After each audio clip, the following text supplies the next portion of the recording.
अथ एकादशो अध्यायः। द्वारका में श्री कृष्ण का राजोचित स्वागत। श्री कृष्ण ने अपने समृद्ध आनर्त देश में पहुंचकर वहां के लोगों की विरह वेदना बहुत कुछ शांत करते हुए अपना श्रेष्ठ पांचजन्य नामक शंख बजाया। भगवान के होठों की लाली से लाल हुआ वह श्वेत वर्ण का शंख बजते समय उनके कर कमलों में ऐसा शोभायमान हुआ जैसे लाल रंग के कमलों पर बैठकर कोई राजहंस उच्च स्वर से मधुर गान कर रहा हो। भगवान के शंख की वह ध्वनि संसार के भय को भयभीत करने वाली है। उसे सुनकर सारी प्रजा अपने स्वामी श्री कृष्ण के दर्शन की लालसा से नगर के बाहर निकल आई। भगवान श्री कृष्ण आत्मा राम हैं। वे अपने आत्मलाभ से ही सदा सर्वदा पूर्ण काम है। फिर भी जैसे लोग बड़े आदर से भगवान सूर्य को भी दीपदान करते हैं, वैसे ही अनेक प्रकार की भेंटों से प्रजा ने श्री कृष्ण का स्वागत किया। सबके मुख कमल प्रेम से खिल उठे।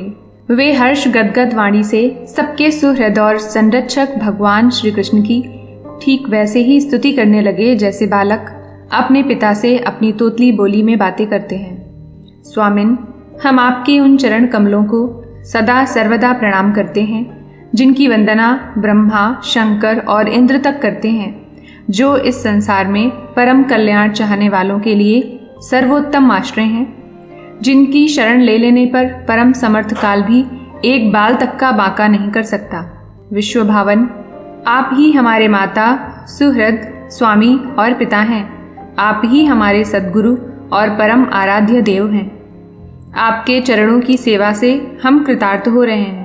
आप ही हमारा कल्याण करें। आहा, हम आपको पाकर सनाथ हो गए, क्योंकि आपके सर्व सौंदर्य सार अनुपम रूप का हम दर्शन करते रहते हैं। कितना सुंदर मुख है, प्रेम पूर्ण मुस्कान से स्निग्ध चितवन।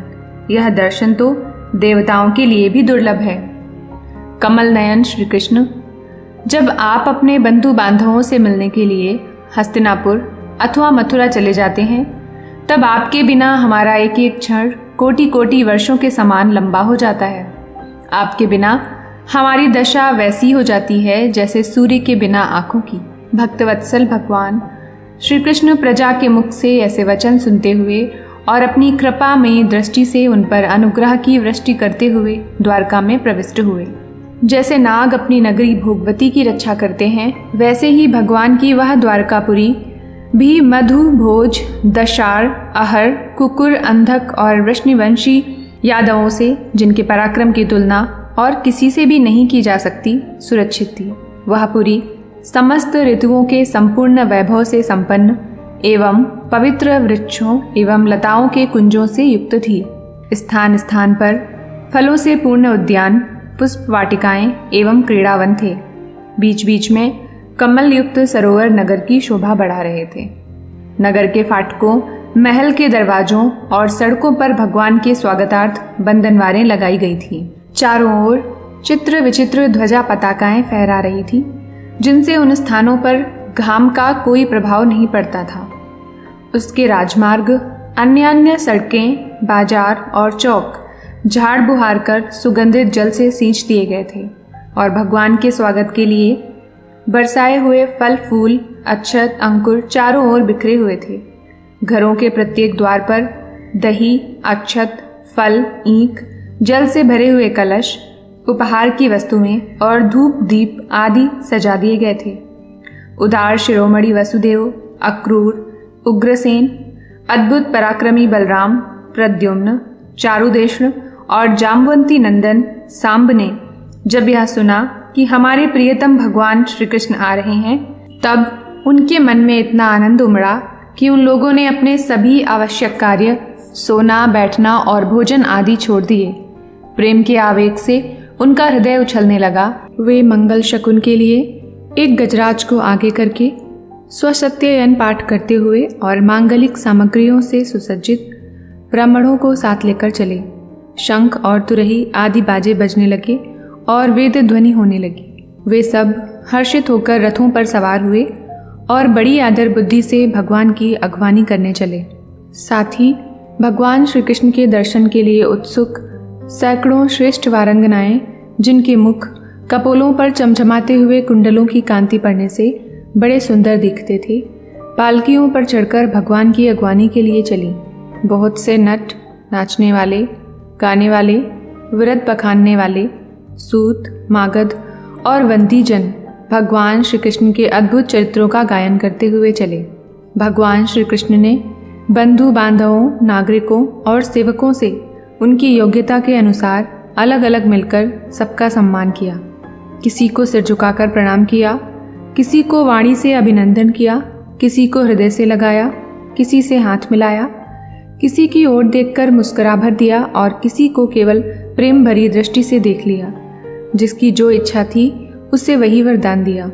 इस प्रकार चांडाल पर्यंत सबको संतुष्ट करके गुरुजन, सपत्नीक ब्राह्मण और वृद्धों का तथा दूसरे लोगों का भी आशीर्वाद ग्रहण करते एवं वंदी जनों से विरुदावली सुनते हुए सबके साथ भगवान श्री कृष्ण ने नगर में प्रवेश किया। सौनक जी, जिस समय भगवान राजमार्ग से जा रहे थे उस समय द्वारका की कुल कामिनियां भगवान के दर्शन को ही परमानंद मानकर अपनी अपनी अटारियों पर चढ़ गईं। भगवान का वक्षस्थल मूर्तिमान सौंदर्य लक्ष्मी का निवास स्थान है।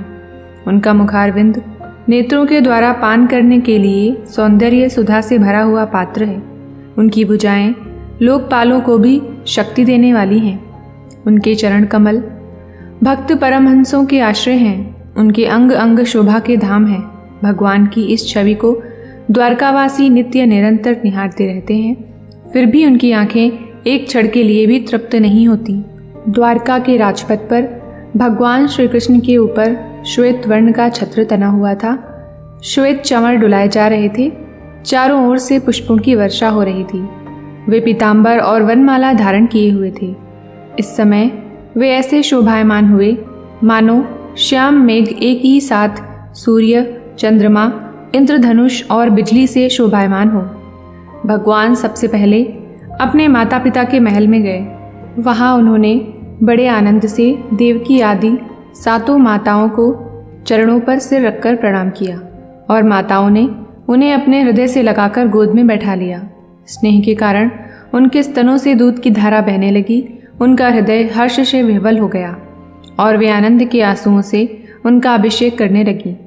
माताओं से आज्ञा लेकर वे अपने समस्त भोग सामग्रियों से संपन्न सर्वश्रेष्ठ भवन में गए। उसमें 16,000 पत्नियों के अलग अलग महल थे।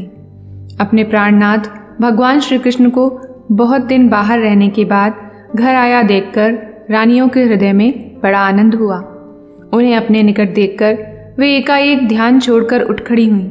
उन्होंने केवल आसन को ही नहीं बल्कि उन नियमों को भी त्याग दिया जिन्हें उन्होंने पति के प्रवासी होने पर ग्रहण किया था। उस समय उनके मुख और नेत्रों में लज्जा छा गई। भगवान के प्रति उनका भाव बड़ा ही गंभीर था। उन्होंने पहले मन ही मन, फिर नेत्रों के द्वारा और तत्पश्चात पुत्रों के बहाने शरीर से उनका आलिंगन किया। शौनक जी, उस समय उनके नेत्रों में जो प्रेम के आंसू छलक आए थे उन्हें संकोचवश उन्होंने बहुत रोका। फिर भी विवशता के कारण वे ढलक ही गए। यद्यपि भगवान श्री कृष्ण एकांत में सर्वदा ही उनके पास रहते थे, तथापि उनके चरण कमल उन्हें पद पद पर नए नए जान पड़ते। भला स्वभाव से ही चंचल लक्ष्मी, जिन्हें एक क्षण के लिए भी कभी नहीं छोड़ती, उनकी सन्निधि से किस स्त्री की तृप्ति हो सकती है। जैसे वायु बांसों के संघर्ष से दावानल पैदा करके उन्हें जला देता है, वैसे ही पृथ्वी के भारभूत और शक्तिशाली राजाओं में परस्पर फूट डालकर बिना शस्त्र ग्रहण किए ही भगवान श्री कृष्ण ने उन्हें कई अच्छौड़ी सेना सहित एक दूसरे से मरवा डाला और उसके बाद आप भी उपराम हो गए। साक्षात परमेश्वर ही अपनी लीला से इस मनुष्य लोक में अवतीर्ण हुए थे और सहस्त्रों रमणीय रत्नों में रहकर उन्होंने साधारण मनुष्य की तरह क्रीड़ा की। जिनकी निर्मल और मधुर हंसी उनके हृदय के उन्मुक्त भावों को सूचित करने वाली थी, जिनकी लजीली चितवन की चोट से बेसुध होकर विश्व विजयी कामदेव ने भी अपने धनुष का परित्याग कर दिया था, वे कमनीय कामिनियां अपने काम विलासों से जिनके मन में तनिक भी क्षोभ पैदा नहीं कर सकी, उन असंग भगवान श्री कृष्ण को संसार के लोग अपने ही समान कर्म करते देखकर आसक्त मनुष्य समझते हैं। यह उनकी मूर्खता है। यही तो भगवान की भगवत्ता है कि वे प्रकृति में स्थित होकर भी उसके गुणों से कभी लिप्त नहीं होते। जैसे भगवान की शरणागत बुद्धि अपने में रहने वाले प्राकृत गुणों से लिप्त नहीं होती। वे मूढ़ स्त्रियां भी श्री कृष्ण को अपना एकांत सेवी स्त्री परायण भक्त ही समझ बैठी थी, क्योंकि वे अपने स्वामी के ऐश्वर्य को नहीं जानती थी। ठीक वैसे ही जैसे अहंकार की वृत्तियां ईश्वर को अपने धर्म से युक्त मानती हैं। इति श्रीमद्भागवते महापुराणे पारमहंस्यायां संहितायां प्रथम स्कंधे नैमिषीयोपाख्याने कृष्ण द्वारका प्रवेशो नाम 11 अध्यायः। अथ 12 अध्यायः परीक्षित का जन्म। शौनक जी ने कहा, अश्वत्थामा ने जो अत्यंत तेजस्वी ब्रह्मास्त्र चलाया था उससे उत्तरा का गर्भ नष्ट हो गया था, परंतु भगवान ने उसे पुनः जीवित कर दिया। उस गर्भ से पैदा हुए महाज्ञानी महात्मा परीक्षित के, जिन्हें शुकदेव जी ने ज्ञानोपदेश दिया था, जन्म, कर्म, मृत्यु और उसके बाद जो गति उन्हें प्राप्त हुई, वह सब यदि आप ठीक समझें तो कहें, हम लोग बड़ी श्रद्धा के साथ सुनना चाहते हैं। सूत जी ने कहा, धर्मराज युधिष्ठिर अपनी प्रजा को प्रसन्न रखते हुए पिता के समान उसका पालन करने लगे। भगवान श्री कृष्ण के चरण कमलों के सेवन से वे समस्त भोगों से निस्पृह हो गए थे। शौनक आदि ऋषियों, उनके पास अतुल संपत्ति थी। उन्होंने बड़े बड़े यज्ञ किए थे तथा उनके फलस्वरूप श्रेष्ठ लोगों का अधिकार प्राप्त किया था। उनकी रानियां और भाई अनुकूल थे। सारी पृथ्वी उनकी थी। वे जम्बूद्वीप के स्वामी थे और उनकी कीर्ति स्वर्ग तक फैली हुई थी। उनके पास भोग की ऐसी सामग्री थी जिसके लिए देवता लोग भी लालायित रहते हैं, परंतु जैसे भूखे मनुष्य को भोजन के अतिरिक्त दूसरे पदार्थ नहीं सुहाते, वैसे ही उन्हें भगवान के सिवा दूसरी कोई वस्तु सुख नहीं देती थी। शौनक जी, उत्तरा के गर्भ में स्थित वह वीर शिशु परीक्षित जब अश्वत्थामा के ब्रह्मास्त्र के तेज से जलने लगा, तब उसने देखा कि उसकी आंखों के सामने एक ज्योतिर्मय पुरुष है। वह देखने में तो अंगूठे भर का है, परंतु उसका स्वरूप बहुत ही निर्मल है। अत्यंत सुंदर श्याम शरीर है, बिजली के समान चमकता हुआ पीतांबर धारण किए हुए है, सिर पर सोने का मुकुट झिलमिला रहा है। उस निर्विकार पुरुष के बड़ी ही सुंदर लंबी लंबी 4 भुजाएं हैं। कानों में तपाए हुए स्वर्ण के सुंदर कुंडल हैं, आंखों में लालिमा है। हाथ में लूके के समान जलती हुई गदा लेकर उसे बार बार घुमाता जा रहा है और स्वयं शिशु के चारों ओर घूम रहा है। जैसे सूर्य अपनी किरणों से कोहरे को भगा देते हैं, वैसे ही वह उस गदा के द्वारा ब्रह्मास्त्र के तेज को शांत करता जा रहा था। उस पुरुष को अपने समीप देखकर वह गर्भस्थ शिशु सोचने लगा कि यह कौन है।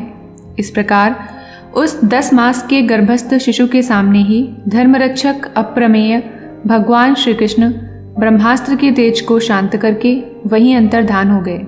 तदंतर अनुकूल ग्रहों के उदय से युक्त समस्त सद्गुणों को विकसित करने वाले शुभ समय में पांडु के वंशधर परीक्षित का जन्म हुआ।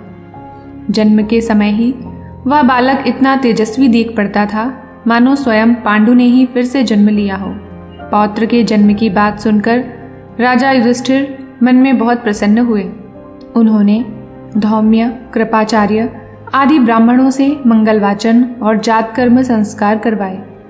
महाराज युधिष्ठिर दान के योग्य समय को जानते थे। उन्होंने प्रजा तीर्थ नामक काल में, अर्थात नाल काटने के पहले ही ब्राह्मणों को सुवर्ण, गौवें, पृथ्वी, गांव, उत्तम जाति के हाथी घोड़े और उत्तम अन्न का दान किया। ब्राह्मणों ने संतुष्ट होकर अत्यंत विनयी युधिष्ठिर से कहा, पुरुवंश शिरोमणे, काल की दुर्निवार गति से यह पवित्र पुरुवंश मिटना ही चाहता था, परंतु तुम लोगों पर कृपा करने के लिए भगवान विष्णु ने यह बालक देकर इसकी रक्षा कर दी। इसीलिए इसका नाम विष्णुरात होगा। निस्संदेह यह बालक संसार में बड़ा यशस्वी, भगवान का परम भक्त और महापुरुष होगा। युधिष्ठिर ने कहा, महात्माओं, यह बालक क्या अपने उज्ज्वल यश से हमारे वंश के पवित्र कीर्ति महात्मा राजर्षियों का अनुसरण करेगा? ब्राह्मणों ने कहा, धर्मराज, यह मनुपुत्र इक्ष्वाकु के समान अपनी प्रजा का पालन करेगा तथा दशरथ नंदन भगवान श्री राम के समान ब्राह्मण भक्त और सत्य प्रतिज्ञ होगा। यह उशीर्ण नर नरेश शिबी के समान दाता और शरणागत वत्सल होगा तथा याज्ञिकों में दुष्यंत के पुत्र भरत के समान अपने वंश का यश फैलाएगा। धनुर्धरों में यह सहस्त्रबाहु अर्जुन और अपने दादा पार्थ के समान अग्रगण्य होगा। यह अग्नि के समान दुर्धर्ष और समुद्र के समान दुस्तर होगा। यह सिंह के समान पराक्रमी, हिमाचल की तरह आश्रय लेने योग्य, पृथ्वी के सदृश तितिक्षु और माता पिता के समान सहनशील होगा। इसमें पितामह ब्रह्मा के समान समता रहेगी। भगवान शंकर की तरह यह कृपालु होगा और संपूर्ण प्राणियों को आश्रय देने में यह लक्ष्मीपति भगवान विष्णु के समान होगा। यह समस्त सद्गुणों की महिमा धारण करने में श्री कृष्ण का अनुयायी होगा। रंति देव के समान उदार होगा और ययाति के समान धार्मिक होगा। धैर्य में बलि के समान और भगवान श्री कृष्ण के प्रति दृढ़ निष्ठा में यह प्रहलाद के समान होगा। यह बहुत से अश्वमेध यज्ञों का करने वाला और वृद्धों का सेवक होगा। इसके पुत्र राजर्षि होंगे। मर्यादा का उल्लंघन करने वालों को यह दंड देगा। यह पृथ्वी माता और धर्म की रक्षा के लिए कलयुग का भी दमन करेगा। ब्राह्मण कुमार के शाप से तक्षक के द्वारा अपनी मृत्यु सुनकर यह सबकी आसक्ति छोड़ देगा और भगवान के चरणों की शरण लेगा। राजन, व्यास नंदन शुकदेव जी से यह आत्मा के यथार्थ स्वरूप का ज्ञान प्राप्त करेगा और अंत में गंगा तट पर अपने शरीर को त्याग कर निश्चय ही अभयपद प्राप्त करेगा। ज्योतिष शास्त्र के विशेषज्ञ ब्राह्मण राजा युधिष्ठिर को इस प्रकार बालक के जन्म लग्न का फल बतलाकर और भेंट पूजा लेकर अपने अपने घर चले गए। वही यह बालक संसार में परीक्षित के नाम से प्रसिद्ध हुआ, क्योंकि वह समर्थ बालक गर्भ में जिस पुरुष का दर्शन पा चुका था उसका स्मरण करता हुआ लोगों में उसी की परीक्षा करता रहता था कि देखें इनमें से कौन सा वह है। जैसे शुक्ल पक्ष में दिन प्रतिदिन चंद्रमा अपनी कलाओं से पूर्ण होता हुआ बढ़ता है, वैसे ही वह राजकुमार भी अपने गुरुजनों के लालन पालन से क्रमशः अनुदिन बढ़ता हुआ शीघ्र ही सयाना हो गया। इसी समय स्वजनों के वध का प्रायश्चित करने के लिए राजा युधिष्ठिर ने अश्वमेध यज्ञ के द्वारा भगवान की आराधना करने का विचार किया, परंतु प्रजा से वसूल किए हुए कर और दंड की रकम के अतिरिक्त और धन न होने के कारण वे बड़ी चिंता में पड़ गए। उनका अभिप्राय समझकर भगवान श्री कृष्ण की प्रेरणा से उनके भाई उत्तर दिशा में राजा मरुत और ब्राह्मणों द्वारा छोड़ा हुआ बहुत सा धन ले आए। उससे यज्ञ की सामग्री एकत्र करके धर्मभीरु महाराज युधिष्ठिर ने 3 अश्वमेध यज्ञों के द्वारा भगवान की पूजा की। युधिष्ठिर के निमंत्रण से पधारे हुए भगवान ब्राह्मणों द्वारा उनका यज्ञ संपन्न कराकर अपने सुहृद पांडवों की प्रसन्नता के लिए कई महीनों तक वहीं रहे। शौनक जी, इसके बाद भाइयों सहित राजा युधिष्ठिर और द्रौपदी से अनुमति लेकर अर्जुन के साथ यदुवंशियों से घिरे हुए भगवान श्री कृष्ण ने द्वारका के लिए प्रस्थान किया। इति श्रीमद्भागवते महापुराणे पारमहंस्यायां संहितायां प्रथमस्कन्धे नैमिषीयोपाख्याने परिच्छिद्जन्माद्युत्कर्षो नाम 12 अध्यायः।